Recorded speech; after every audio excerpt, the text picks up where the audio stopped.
Hello. All right. I've been talking about going live to kind of answer questions. I don't usually do this, so I don't know if this is a good time, if anybody's going to actually be on.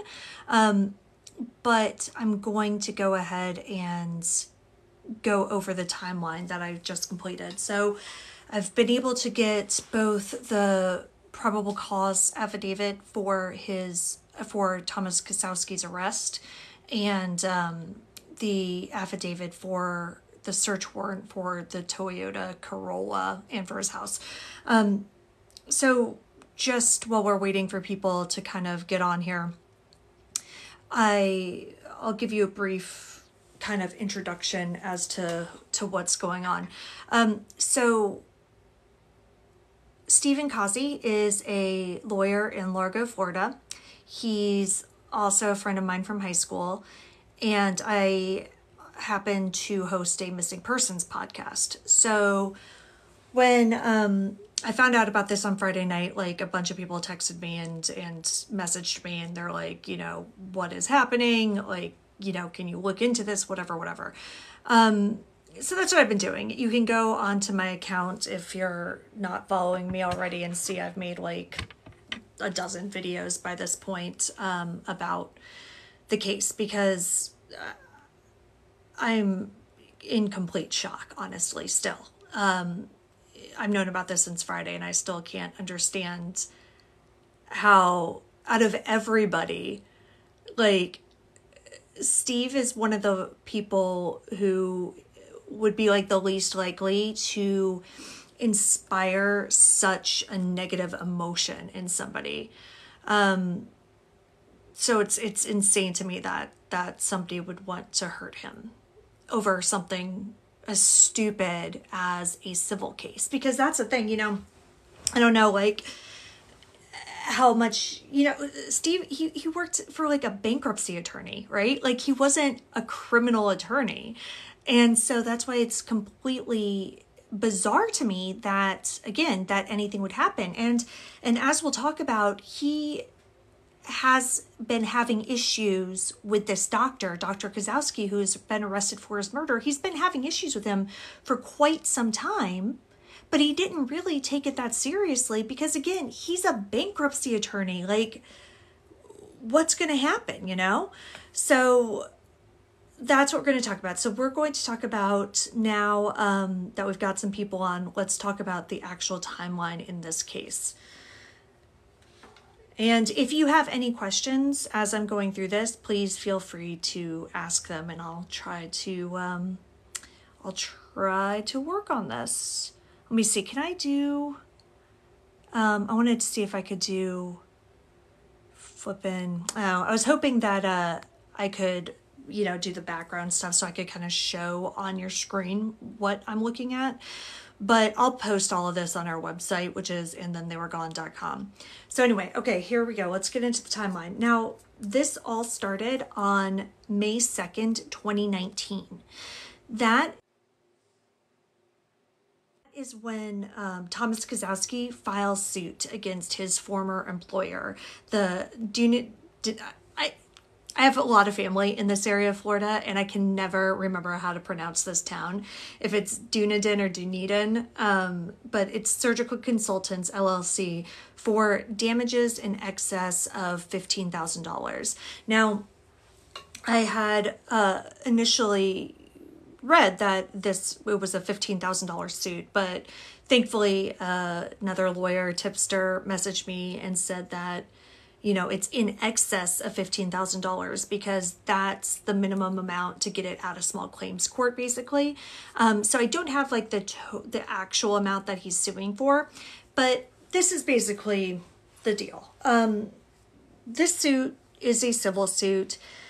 Dr. Thomas Kosowski is a plastic surgeon. He does boob jobs and BBLs, basically, and he worked for this practice for several years. He was doing reconstructive breast surgery on several patients. And there's one patient in particular who's just called patient number 1 in the lawsuit, who had to have like 5 surgeries for this breast reconstruction. And she, according to him, was very happy and satisfied with, with the procedures. But he kind of halfway through, after he'd done several of them but not completed the procedures, he found out that he hadn't been getting paid for this. So he went to their billing person and said, hey, what's up? She's like, oh yeah, I totally did this. Anyway, long story short, it turns out that she hadn't been submitting his billing to insurance companies, and she hadn't been properly doing this paperwork. So he wasn't getting paid. Things weren't getting submitted to insurance. In some cases, it was too late at this point by the time he figured it out, so he couldn't recover that money. So that's basically what it is. Now, he also alleges that this billing person told patient number one that he could no longer do her surgeries because he wasn't getting paid. And so patient number one, came to the office, showed pictures of her unreconstructed breasts because she was only halfway through the procedures, and, caused a scene in the office. She then left a bunch of negative reviews on Google and Yelp and places like that. So he's saying that has irreparably harmed his career. He eventually left the company. He now works for a different one in Miami, or at least he did up until last week. So 2019 is when he files this suit. At this time in 2023, he is representing himself in this suit. He is representing himself. Steve is the lawyer representing the three defendants, which are basically the two owners and this billing lady. I don't think he's been on the case for the entire time because, if I'm not mistaken, he worked for a family law firm before. I don't think he's worked for Blanchard Law since 2019. So he hasn't been on this case the whole time, but he's on it now. Stephen Cozzi and Tomas Kosowski have had a contentious relationship for quite a while, right? You can kind of see it. It's yes, it's a civil case, but they are on opposite sides. Now, I have heard, although I haven't seen the documentation, so this is unconfirmed, that Kosowski has previously filed a motion for sanctions to be placed against Cozzi. But again, I don't have any more information on that. What I will say is that in the probable cause affidavit, it says that on January 26, 2023, Cozzi and Kosowski had both previously attended a deposition at the Blanchard Law office suite. Now, Kosowski had been to that office suite, to the law offices several times for depositions over the years, right? So he knew the office, he'd been there, he generally knows the layout. And again, this is a medium-sized office building. Blanchard Law has a suite. The bathroom that we're going to get to is directly in the main hallway. You can see it from the glass front doors. It's a common bathroom. It's not part of Blanchard Law. So January 26th, he comes in for this deposition. It gets contentious. And afterwards, Kosowski confronts Cozzi in the men's restroom. He followed Steve in there, verbally confronts him, and then leaves, and then confronts him again one more time before Kosowski, ends up leaving the building. So this is all the way back on January 26th of this year. And I don't know that that's the first and only time that they've had this type of verbal altercation, but it's certainly, but the fact that it happens in the law office bathroom is definitely important. So let's fast forward to March 14th, 2023.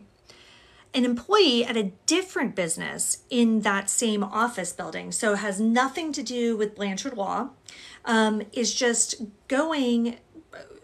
walking down the hallway and sees that the door to the utility room is open, and it's the breaker room, and that's not normal. That door is usually closed. So she goes in to close the door, and sees an unknown male hiding behind the door in the dark in the breaker room.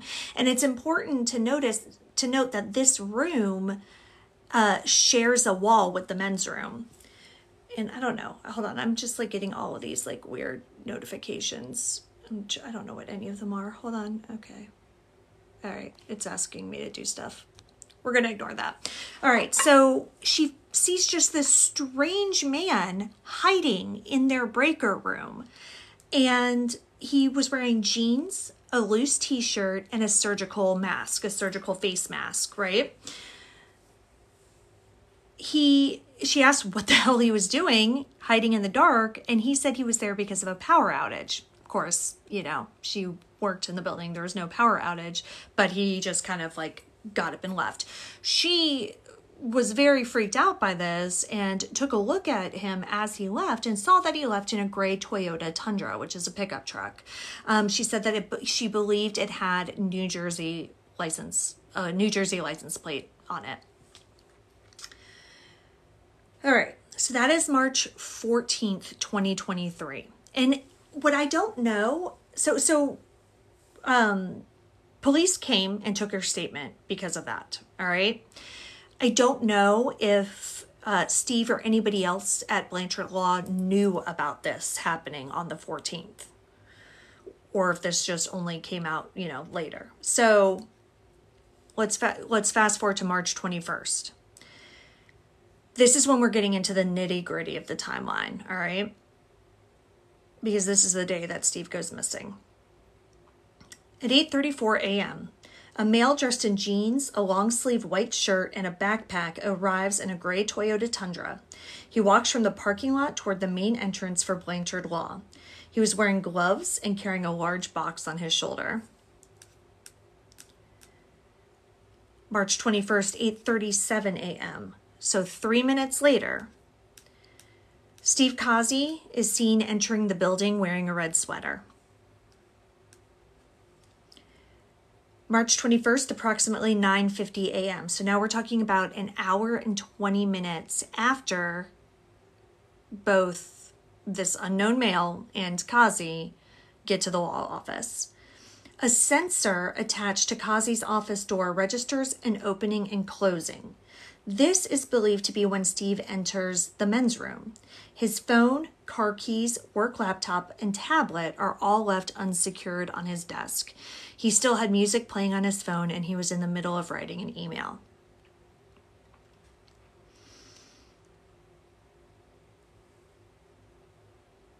At 10:22 a.m., so approximately a half hour later, a male wearing jeans, a blue short-sleeve shirt, a backpack, white surgical mask, and hat exits the law firm.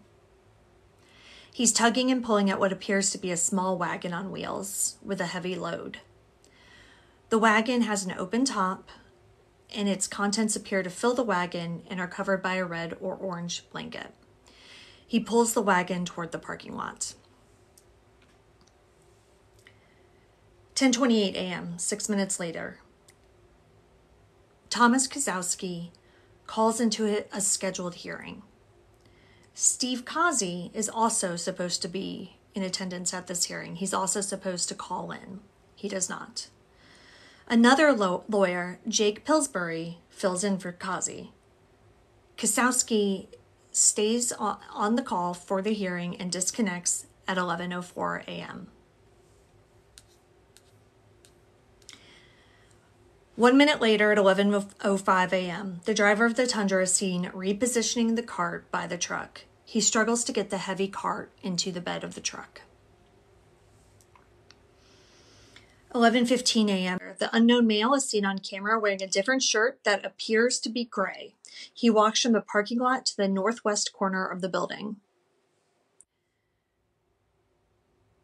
He looks at the building, then turns around and walks back toward the parking lot.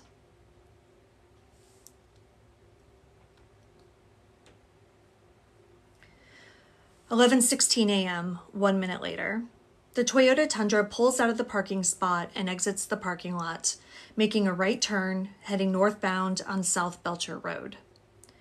The red bag or item is seen in the bed of the truck.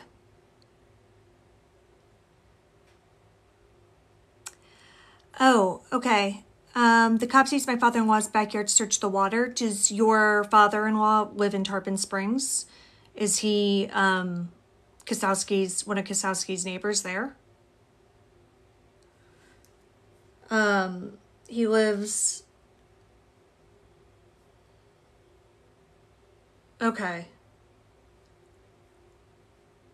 Yeah. All right. So I'm just. So I'm trying to find the street name. Oh, but yes, okay, so he lives in the Tarpon, he lives across the street, okay. Because there was, I'm going to get to another neighbor who was able to provide some of the surveillance video that we're about to get to here.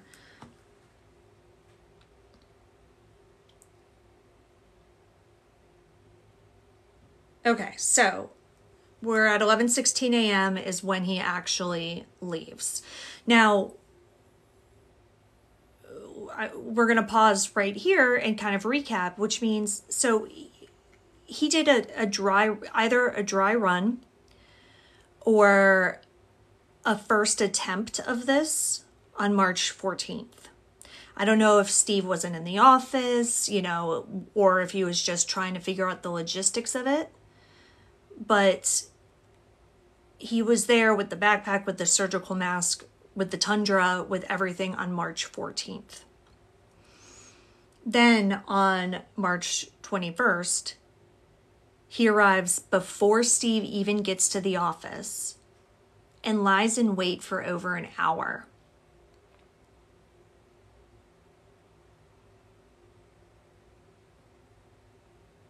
Okay. He then does whatever he does between 9:50 and 10:22 a.m. So he's got about a half an hour. Okay, there's about a half. For I'll get to your question in just a second. So there's a half an hour where he's in the building with Cozzi, and apparently, nobody hears or sees anything, which I find just crazy. And so he takes the wagon. Yeah, so he takes the wagon out, and then when he's taking the call, he's not caught on any of the cameras, but yeah, he has the wagon like out, not in the bed of the truck yet, and he takes this call and is on this call for a half an hour on the law office premises. Yeah, so real quick, Mickey, the one neighbor, it was a woman who's in the probable cause affidavit, but I mean, yeah, that's great. Like, obviously, the more surveillance cameras, the better. So the other question, did he have a wagon on the 14th as well? That, the witness does not say anything about a wagon. So that's a good question, because maybe that does indicate that it was more of like a dry run as opposed to a first attempt. Either way.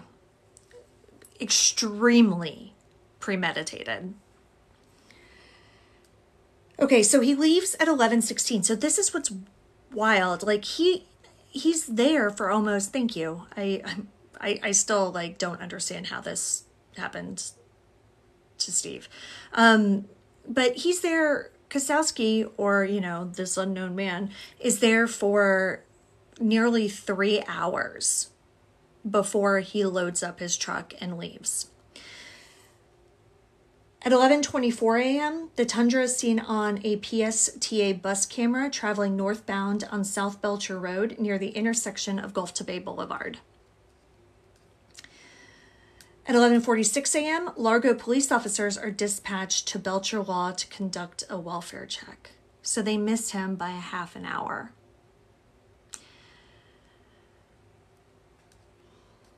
So, as it turns out, from what it sounds like, Jake Blanchard, Steve's boss, the one who called the police, was there that day, but he was in a different conference room or something, working on a project with one of their lawyers. So they were just ensconced in this other room, far away, did not know what was happening. And then just found out that Steve didn't show up for that telephone hearing. and, you know, went to his office, saw all of his stuff there, saw his car in the parking lot, and was like, what the hell's going on? But unfortunately, it was a half an hour after he was gone. The driver of the Tundra was gone. Okay, so police are dispatched at 11:46 a.m. Meanwhile, at 11:51 a.m., a flock camera catches the Tundra in Tarpon Springs. The wagon is seen in the bed of the truck with the contents covered by a red or orange blanket. So going back to the law office, I'm going to say this is probably approximately 12 p.m. because they were called there at 11:46. Officer Jerry Hunt examines the men's room. He observes a red liquid smeared on the exterior of the men's restroom door and drops of a red liquid on the single toilet stall wall to the left of the single urinal. A similar red liquid is smeared on the exterior of the toilet bowl. There is also a dark liquid on the floor of the stall that appears to have been dried and smeared in a circular motion. Hunt believes that this is blood. He also smells a strong odor of cleaning products. March 21st, 2023, 2:33 p.m. Stephen Cozzi is listed as a missing person in the Florida Crime Information Center and the National Crime Information Center.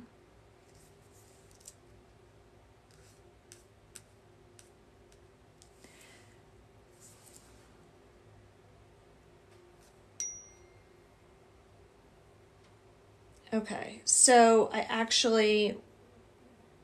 had an editing snafu when I was making this timeline that I'm going to have to fix. So let me pull up the actual probable cause affidavit real quick so that I can make sure I get the correct time for this next piece here. Sorry, give me 1 second. My father-in-law said the cops that were in the neighborhood said there's a lot not being put out. Yeah, there wasn't. And if you go back and if you go back and watch some of my previous videos, I'm just in a state of like shock and confusion because nothing made sense. So it's now finally that I see the actual probable cause affidavit, the actual search warrant affidavit, that like the pieces are finally starting to come together. Yes, you can message me here. My DMs are open. I am on Instagram as well, same username. So I'm basically the same username ever. Yeah, please. My email is also in my bio, if the link in my bio, if you prefer to do that. However you want, you can get a hold of me. Because yeah, this is important to me. So, all right, bear with me. I'm going to open up the document again, just because, like I said, I want to make sure I get the correct time here of what happens next. So while I'm looking for this, if any of you have questions, feel free to put them in the chat.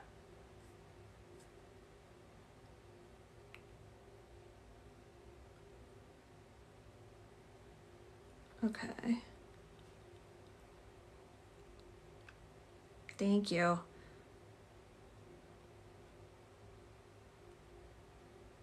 Toyota Tundra. Okay. Here we go. Okay.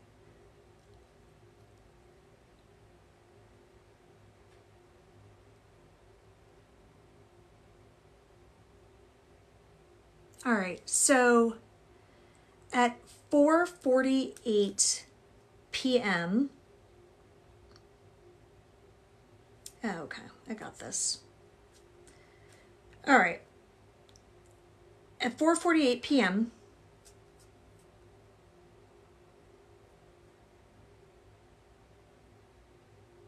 all right, actually, I'll back up. So, the Tundra, based on the security films, it seems like he arrived back at home just before noon to his home in Tarpon Springs. Then at 4:48 p.m., a neighbor's camera shows a red Toyota Corolla that she identifies as belonging to Cozzi leaving the area from the direction of his home and traveling southbound. She just lives a few houses down from him. Or what was that? Oh, yeah. So what they were going to court for, I talk about that at the beginning. It's a civil case. It's something stupid. Basically, it was a billing dispute that led to Kosowski's patient's insurance is not getting billed. And so he was losing money. And he lost a bunch of money. And so a bunch of patients got upset and left him some bad reviews. And so he's suing his ex plastic surgery practice. And he's just suing them. And then Steve is representing the defendants. That's all this is. Steve isn't a criminal attorney. This is not a criminal case. Exactly. Yeah, he would only have one way to leave the neighborhood, and the other way does go directly into the park. And I think that's kind of what they're trying to talk about, because they think that maybe he was going into the park. So footage from the neighbor's camera shows at 4:48 p.m. shows the red Toyota Corolla leaving the area and traveling southbound. At 4:51 p.m., 3 minutes later, the Corolla returns. 4:58 p.m., 7 minutes after that, the Corolla leaves for a second time. All right. That's what it seems like. And again, I'm not familiar with the neighborhood, but that's kind of what it sounded like from the way that this part of the affidavit is written. It seems like he left, went toward the park, came back, and then left again. Okay, yeah, I saw that I had a message come through. I'll definitely check that after I'm off of this. Yeah, there isn't an outlet. And they mentioned that. They're like, this is a one-way situation. So, no, his body has not been located yet. Yeah. And thank you, because it's important to go visit your in-laws. So it's important to notice, too, that in the affidavit, they look at the security camera of the Corolla leaving, and they don't, they say that it didn't look like it was weighed down in the trunk area, which is a horrifying, this whole next part is just, I mean, we're talking about this guy, he was like part of the group that we all went to senior prom together. It's just, yeah. So, if you can send me the booking video, I'd appreciate it. Yeah, anyway, so 9:36 p.m. on March 21st. So we're still on March 21st here. He leaves his house in Tarpon Springs right before 5. A license plate reader captures the Corolla in the area of 52195 Tamiami Trail East, Okeechobee, Florida. And if you Google map this, it looks like it is located in the Big Cypress National Preserve. So it looks like a pretty, remote area.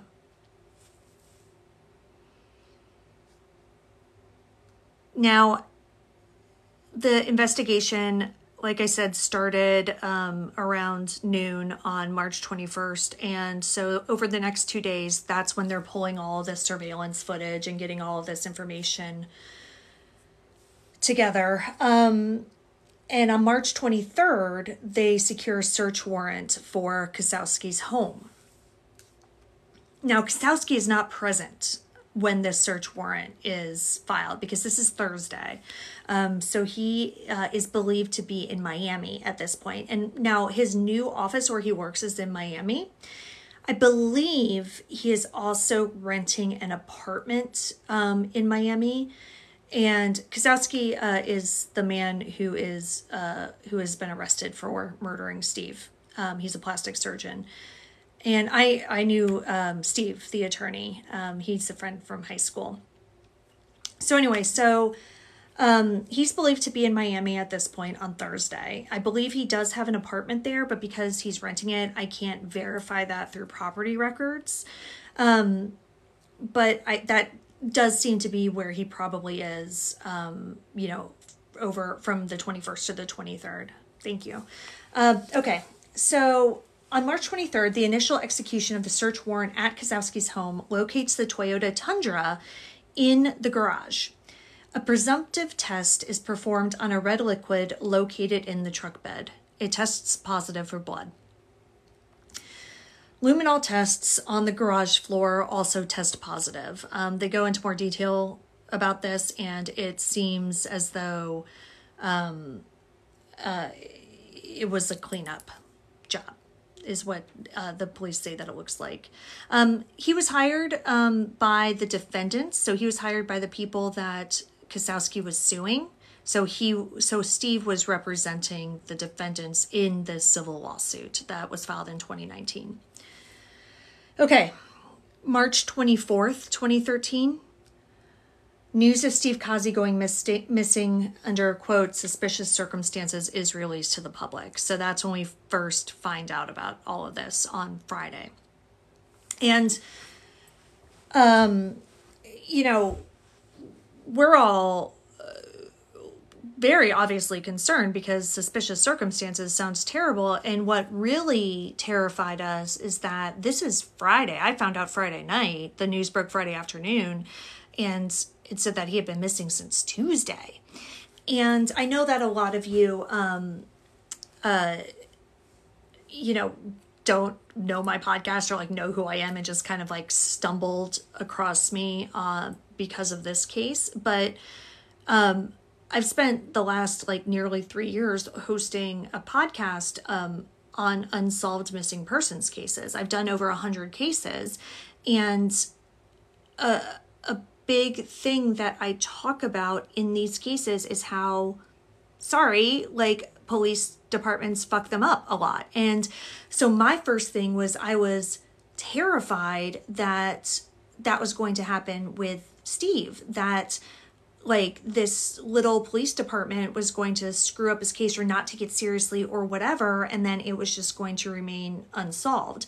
And so I was just like, oh God, I've got to do something. So Friday night I was like messaging, all the people I know in like the missing person space, trying to get this out there. And that's when so I was doing that on Friday, and then Saturday is when I started like making videos. And then Sunday we recorded an episode of the podcast, because by that time so Cozzi was arrested and we knew about that. But when he was initially arrested for first-degree murder, it didn't say who he was arrested for murdering. So we didn't know at that point if there was a connection.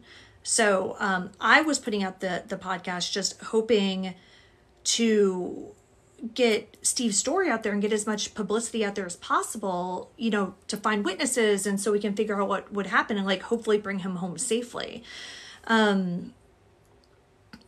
So anyway, so that's kind of how I ended up here, and like why, my red flags, like I started going up when I saw that, they were just announcing this on Friday.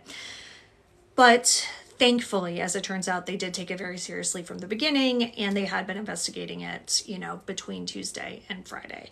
So March 25th, 2023, police secure a search warrant for Cozzi's Toyota Corolla, which they were not able to search because, again, they got the search warrant for his Tarpon Springs home, and the Tundra was there, so they were able to search that.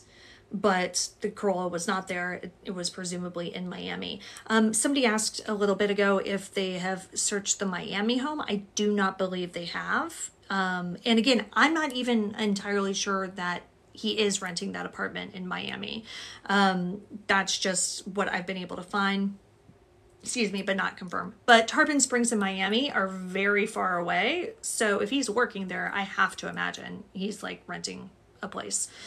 Anyway, so on March 25th, police secure the search warrant for the Corolla, which they believe has been utilized in an attempt to avoid apprehension and to transport evidence of the said crime to an unknown location. Yes, they have searched the area near his Tarpon Springs home. Somebody else in the chat talked about how how your in-laws live there, and they were searching the area and searching the water because the Kozowski's home on Tarpon Springs is on the water. He has a private dock. So that's, All right, March 25th, 2023, late in the evening, Thomas Cozzi is pulled over and the search warrant is executed. Police seize a number of items, and I'll go over the full list. But those items include several weapons, a ballistic vest, 2 cell phones, gloves, a mask, and nearly $300,000 in cash. Yeah, Seaview, thank you. That is the street where Kozowski lives. March 26, 2023, 12:53 a.m., Thomas Kozowski is arrested for first-degree murder in relation to Stephen Cozzi. So that's basically the timeline from the beginning of this whole mess in 2019 up until March 26, when Kozowski was arrested for his murder. Now, a lot more is obviously happening with the case. So I want to get right to everything that they found in his car. Because what's been reported up until this point was a ballistic vest with blood, brass knuckles, intravenous drugs, including paralytics, and then other weapons. But there was a lot more to it than that. Okay, so this is what we've got. All right, have they searched? Yeah. Okay, good. All right, just want to make sure I wasn't missing any questions. An Apple iPhone, a track phone. So we had a burner phone as well. A ballistic vest. They took the seat backrest from the driver's seat. They took black gloves, a surgical mask, a license plate concealment controller, a 38, a gun, a 38 caliber gun. And then it says firearm, and it has a serial number. It says it's a 38, and then it says, comma, ideal conceal. And I was going to, I don't know what that means. I was gonna, for those of you who do watch or listen to the podcast, like I host it with my husband who's in law enforcement. So I was gonna ask him what that means, because I don't know what ideal conceal means. So if any of you do, please let me know. A hairnet, gloves, so a second pair of gloves, a folding pocket knife, a 9mm Glock pistol, under the floorboard, by the way. Sponges, $1,913 in cash, a laptop, a MacBook, a 9mm Sig Sauer in a gray bag, $60,000 in cash in $10,000 bundles, an iPad, and then a black bag with masks, weapons, tools, sedatives, and a gun holster.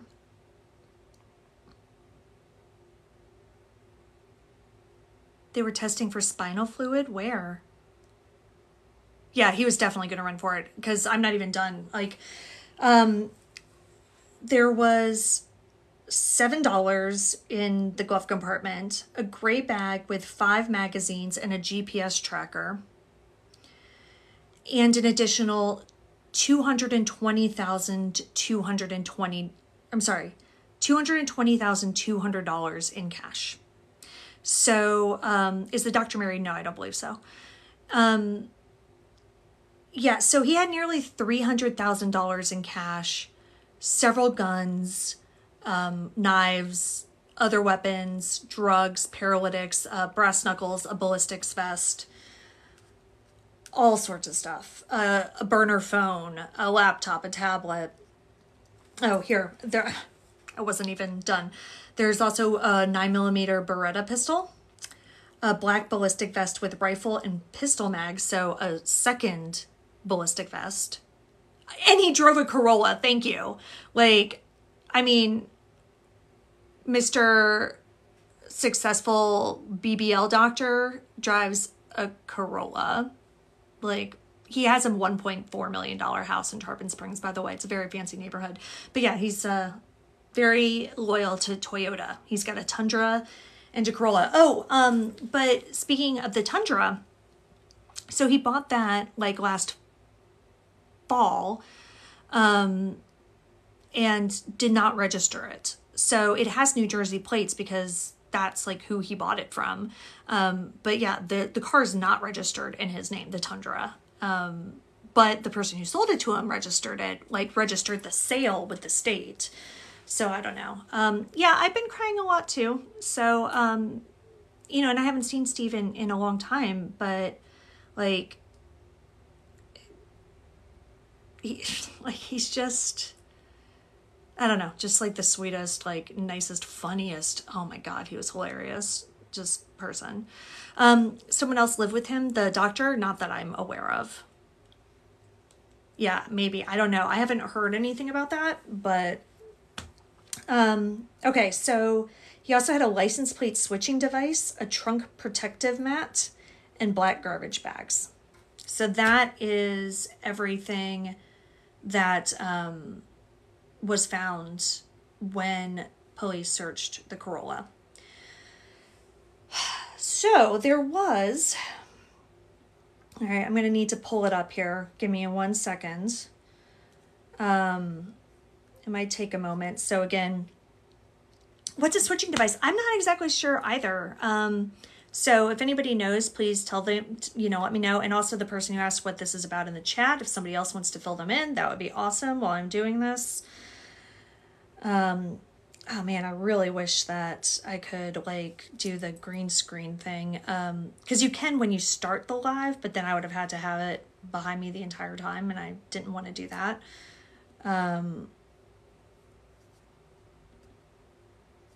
But here, I'll just show you. I'll just be like super whatever. This is the dock off of the doctor's house.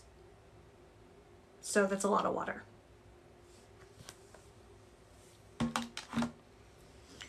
Well, I mean, what does he gain by not sharing where he is? Well, yes, he's been arrested for murder, but as of right now, a lot of it's circumstantial. They do have blood evidence, but, people are under the impression that if there's not a body, there's not a crime, and you can't, go to jail for murdering somebody if you can't prove they're dead. But there's enough physical evidence that I do not think that's going to be a problem. So yes, please message me with anything that you've got. I would appreciate that.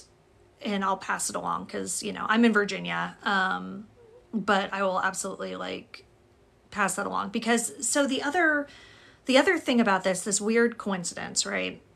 Because the bizarre thing is, Steve and I graduated high school together and, we, it wasn't a big school. There were 300 people in our graduating class. We all knew each other. And I started this missing persons podcast, and then one of my friends went missing. And another person we graduated with, Masa Saidi, is an investigative reporter for WFLA down in Tampa. And that's the network that broke this story on Friday. So she's on the story now, and she's actually the reason I have a lot of this information. She's been sending it to me, and we've been kind of going back and forth a lot on this. So 3 of us from Loudoun County High School, here we are. All right, so let me find this other document. But yeah, so I've been feeding a lot of this to Masa again because she's the reporter in Tampa on the ground. Yeah, I mean, I'm sure they've had dogs, right? Like, and that's why I think that, if he is there, it has to be in the water, because if he was, anywhere else, like around on land, I think the dogs would have hit on it. All right, let me see. Here we go. Now, the other thing that they found, so, when we went over what was found in the Corolla, part of what was in there were several guns, right? Like, I don't know what did it end up being, like 4 or 5 guns or something. Well, when they searched his house, they found upwards of 100 other guns in his home. And so on the 28th, which was yesterday, a risk protection order was registered with the court. So meaning they basically seized all of these guns. I've heard, though it's not confirmed, that there were up to 500 guns, but I don't know about that. But yeah, it was like 100 guns at least were found in his house. They were seized. And now there is a hearing scheduled for April 5th on that. So this guy is completely fucking insane. And I mean, to have hundreds of guns in your home and to go after the lawyer representing the defendant in some stupid civil case, like, it's the most insane thing. And like, yes, it makes a little bit more sense now that we've learned that they have had this contentious relationship going on, and he's like had this grudge against Steve for a while. But it's like,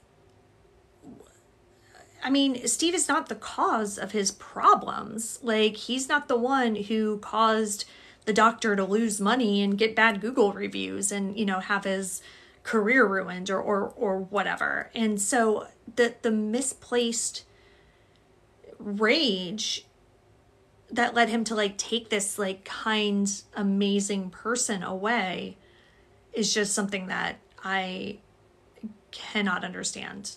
And I mean, I'll never understand it because it's never going to make sense. Yeah, a mental break, but I don't know, like, it's because this was incredibly premeditated, at the very least, since March 14th. I mean, probably a lot longer than that, but at the very least since March 14th, when he did what appears to be the dry run at the office. I don't know. So he officially has pleaded not guilty. He was arraigned the other day. His lawyer put in a not guilty plea, and says that he wants to go to trial. Oh, to get back to the question of like what he has to gain by not saying where Steve is he could be holding that in his back pocket in hopes of getting a deal down the line. Because a lot of times, in a case like this, any sort of plea deal would be predicated on telling the story of the crime, including where the body is. So he's probably just keeping that in his back pocket if he, thinks that it's not going to go his way. One of the cases we just covered, which happened here, like right here in my current town, that's exactly what happened. But unfortunately, the woman was killed. Bethany Decker is the victim, and Ronald Walden was set to go to trial in February for her murder, which happened in 2011. And he ended up taking a last-minute plea deal and did say where he had put her and how he disposed of her body, but because of the time and where it was, she still has not been able to be recovered. So I'm hoping that won't be the case here, because we're just a few days into this and not 11 years into this. But that was, again, like that was my biggest fear on Friday, was that this is going to turn into something that we just didn't have answers on. And so I'm at least happy that Steve's family, you know, they're at least starting to like get some answers, as horrible as they are. Yeah, so I don't know. That's really all I've got right now. I'm still working on the timeline, of course. I'm still doing all of this. For those of you who are local, yeah, so Steve's mom is around. She's a very sweet lady, and Steve is married. So his husband is obviously devastated as well. They don't have children. They were just married in a phone call. Yeah, it's just, it's tough. But anyway, so that's what I've got for you right now. I'm going to keep covering this, obviously. I will. I believe the PCA is posted online. Masa sent it to me, but I don't know if she had to request it or if she was able to get it off of the Pinellas County court site. But anyway,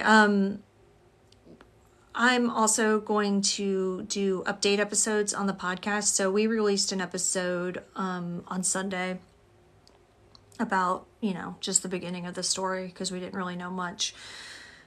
And I'm going to do another one at the end of the week, kind of going over, you know, what we've learned since then. And I'm just going to keep on trying to get updates because I want people to know about this because, like, right now, Steve is still missing. He has not been found. And I want him to be found. I want him to be brought home to his family. So I'm going to keep on going with this until that happens. I cut myself off before. What I was saying, for those of you who are local, there is a vigil scheduled tonight. I want to say it's at 5:30 or 6:30. I believe the Florida Bar Association is holding it, but again, you can find information about that online. Yes, please call your father-in-law. And yeah, March 21st is the date in question, but anything between the 21st and when he was arrested, late at night on the 25th would be good. And I mean, really, even now, because like if he did live with somebody, or, you know, I would be interested to see if anybody else other than police have been going to or from his home since his arrest. So yeah. All right. Well, like I said, that's about all I've got. For those of you who are just coming in, I have a lot of videos about this. I was like, when I started the live, I was like, I don't know, 75 followers away from being able to make playlists. So hopefully I'll get there so that I can like put all of the videos together. You know, because when you just are scrolling through your FYP, you're seeing things out of order and it's all very confusing. So yeah, so I'll try to do that. In the course you can, oh, good. Yeah, so I'll try to put everything together. And again, if you have other questions that, you know, either you missed part of the live or you know, they're just other questions that I didn't address, feel free, you know, to leave a comment or send a DM. My DMs are open, like I said. And if you have any information that you would like me to pass along to anyone else, I'm happy to do that for you. My username is the same on all platforms except for Facebook. It had to be like, and then they were gone pod or something like that. But if you go to the link in my bio, you can also find my email there. Yeah. So that's it. So thank you to everybody who joined, who watched, who asked questions. And, you know, I'm so mad. I really want to like show you. So I'm going to leave you real quick with a really amazing 1997 photo of Steve and me and some of our friends. This is right after tryouts for the fall play our junior year. And hold on, I know it's like just, this is so like janky, but I mean, look at that. There's Steve right there. That's me in the Bob Marley t-shirt, just killing it. I believe Lauren over here is wearing Jenkos. So, you know, it's a good time.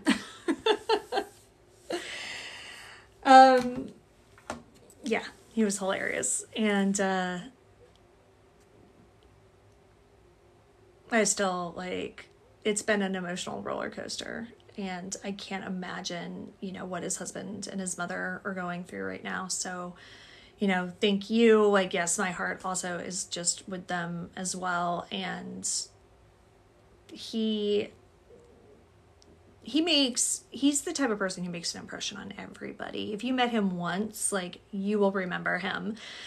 So I've been hearing from a lot of people who've been sharing memories, who've known him at different times in his life, who went to high school with us, like, and it's been that part of it's been nice to hear. So anyway, let this be signs. Be better at staying in touch with people if you're not. You know, like, we all get so busy. We're all, you know, you kind of look at people's lives from afar on Facebook, but pop in and say hi, you know, shoot them a text, like, just, you never know. All right, I'll answer this one question, then I'm going to get off here, because I have a day job that I have not been doing. Fortunately, I work for myself, but still. How many cameras does the law office have? So there are no interior cameras, according to the probable cause affidavit. So that's why they didn't really know what time Steve went to the restroom. They figured it out based on, like, his door, like I said, had a sensor on it. And then that registered an opening and closing at around 9:50, but the only cameras were exterior cameras. So they were able to see all of the stuff in the parking lot, but not able to see any of what went on in the building. So, yeah. All right, cool. Thank you for sending me a message. Anybody is free to send me messages, and, you know, with questions or information or anything like that. So thank you very much for joining. And you know, I'll do this again if we get more information. All right. Thanks, guys.